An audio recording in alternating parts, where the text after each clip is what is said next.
Hi guys, magandang hapon sa inyong lahat. Ito mayroon man tayong bagong hunting.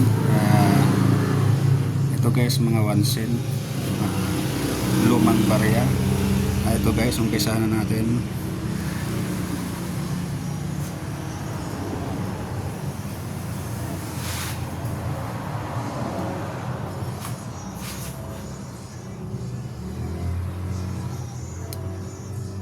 Ito guys, 1952 wansin. Mga ganitong klaseng queens guys, yan ay ating binibili.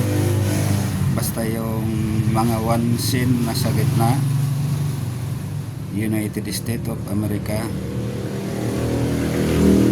ito ay ating binibili. Okay, next tayo. Dito naman tayo sa number 2. Ito guys, wansin pa rin, United States of America. Ito guys, gawa sa copper. Ito guys, 1950.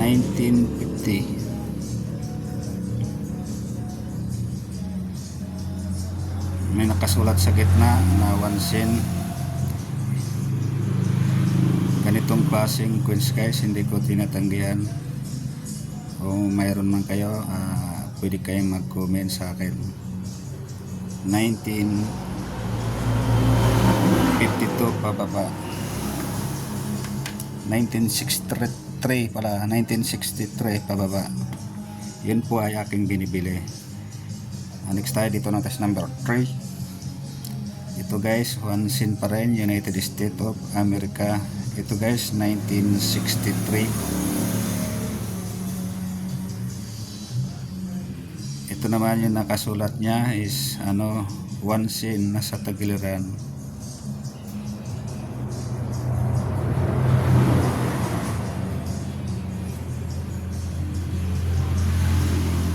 Okay, next tayo, dito naman tayo sa number 4.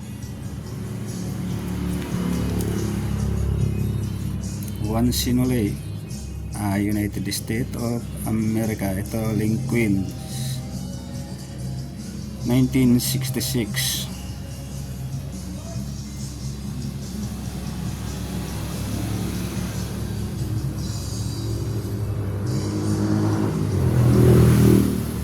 Basta ganitong klaseng coins guys, mula 1966 pababa, yun po ay aking binibili. Okay, next tayo, dito naman tayo sa number 5. Wansin pa rin, Lincoln. Ito guys, 1957.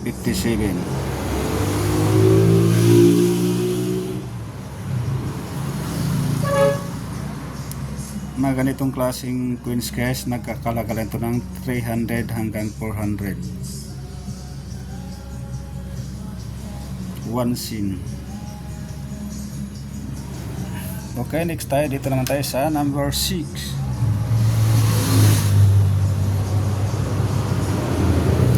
Wansin uli, 1952.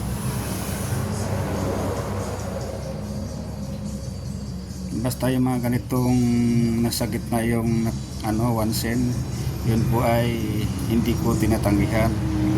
Basta maganda ang kondisyon, yun po ay ating binibili.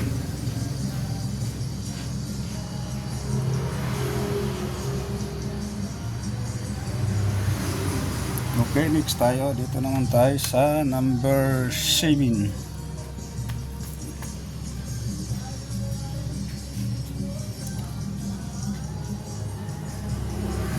Ito guys, wansin pa rin, 1953. Ito guys, nakakalaga ng 400 hanggang 500, depende sa kondisyon. 1953. Ito guys, gawa sa copper.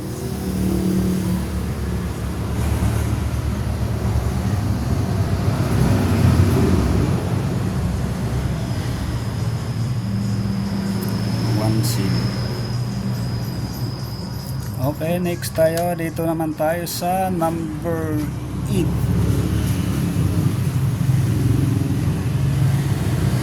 1 sin pa rin.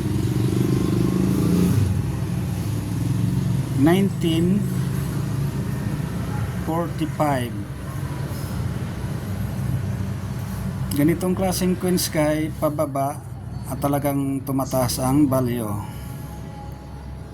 Pero pag ganito guys, nagkakalaga to lang ng 600 to 800 pesos. Basta maganda ang kondisyon. Pero mayroon isang pinakamahal na ganitong uri ng ganitong design ng barya, gawa rin sa copper. Yun po ay nagkakalaga ng 30,000 ang isa. 1 sin. Yun sa kita pa rin ang sulat 1 sin. Bibilihin ko sa inyo ng 30,000 pesos. Pero yun guys ay isang barya na hindi ganito ay kasi ito 1945. Yun po ay 1943. Gawa sa copper. Kung mayroon man kayo, comment kayo, bibilihin ko sa inyo ng 30,000 pesos ang isa. Ulitin ko guys, 1943. Yun po ay bibilihin ko ng 30,000 pesos. 1943. Gawa sa copper, 1 sin. Basta yung sulat niya is nasa gitna. Ayon, 1 sin. 1943. United States of America ang nakasulat sa taas, United States of America. Ito po ay gawa sa copper nickel. Ito guys, kung mayroon kayo, bibiliin ko ng 30,000 pesos ang bawat isa. Basta gawa sa copper at bukod doon maganda ang kondisyon. Ganitong klaseng coins guys, ito 1945, lumagpas lang ng dalawa. Dapat yung hinahunting ko ngayon is 1943, United States of America, 1 sin. 1943. Yun po ay binibili ko ng 30,000 pesos. Baka sakaling meron kayo, mag-comment na kayo. 1 sin, United States of America. Basta genuine ang hawak nyo. Yun po ay aking binibili. Maliit lang to, talagang super liit. Baka meron kayo na tabi dyan, mga American citizen, kung sakaling mayroon kayo nakatabi, binta nyo na sa akin, at yun po ay hindi ko tinatanggihan. Maraming salamat, at pakisubscribe na rin ang aking YouTube channel. Maraming salamat sa inyong lahat.